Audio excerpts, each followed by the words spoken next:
আমি আপনাকে কৃতিত্ব দিচ্ছি, আপনি আপনি ভালো কাজটাই করেছেন। এই যে নাহিদ শপথ নিয়েছিলেন না প্রেসিডেন্টের কাছ থেকে, শপথ নিয়েছেন না?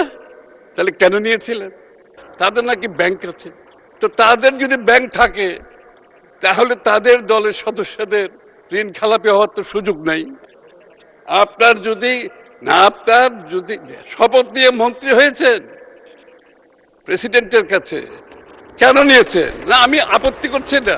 You have to respect the institution of constitutional democracy.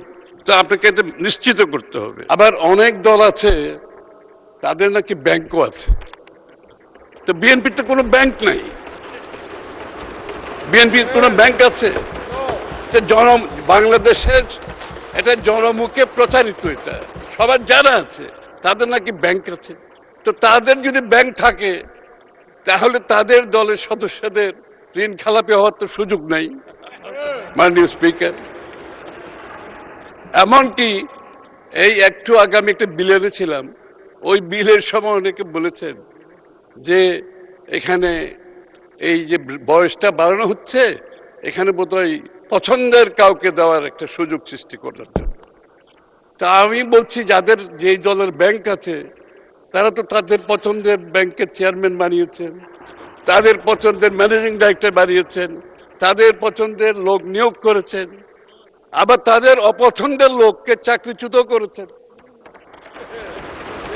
এই কাজটি তো মাননীয় স্পিকার বিএনপি করতে পারবে না, সেই সুযোগও বিএনপির নাই। মাননীয় স্পিকার, আরেকজন সদস্য যে প্রেসিডেন্টকে নিয়ে যে অনেকগুলো উক্তি করেছেন, প্রেসিডেন্টের প্রতি আমার কোনো ভালোবাসার আছে আমি বলতে পারবো না, কিন্তু president is an institution. President is an institution, ব্যক্তি না। হ্যাঁ, ওই যে নাহিদ শপথ নিয়েছিলেন না প্রেসিডেন্টের কাছ থেকে, শপথ নিয়েছেন না? তাহলে কেন নিয়েছিলেন? আপনার যদি শপথ নিয়ে মন্ত্রী হয়েছেন প্রেসিডেন্টের কাছে, কেন নিয়েছেন? না, আমি আপত্তি করছি না, আমি আপনাকে কৃতিত্ব দিচ্ছি, আপনি ভালো কাজটাই করেছেন, কারণ আপনি ইনস্টিটিউশনকে সম্মান করেছেন। এখন আপনি মন্ত্রী নাই, আপনি বিরোধী দলে বসে আছেন, এখন আবার প্রেসিডেন্টকে আপনি ইনস্টিটিউশন হিসেবে তার সম্মানটা থেকে বঞ্চিত করছেন। আপনাদের বক্তব্যে সকলের মধ্যে এই কথাটি উঠে আসছে। আবার যেদিন শপথ গ্রহণ করা হয়েছে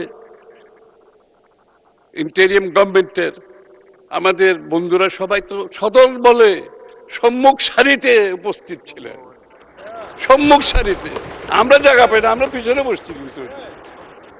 তাহলে এই ধরনের মন্তব্য, if you believe in constitutional democracy, আপনি যদি কনস্টিটিউশনাল ডেমোক্রেসিতে বিশ্বাস করেন, আপনাকে ইনস্টিটিউশনকে সম্মান করতে হবে, এখানে ব্যক্তির কোনো বিষয় নাই। You have to respect the institution of constitutional democracy. তো আপনাকে এটা নিশ্চিত করতে হবে।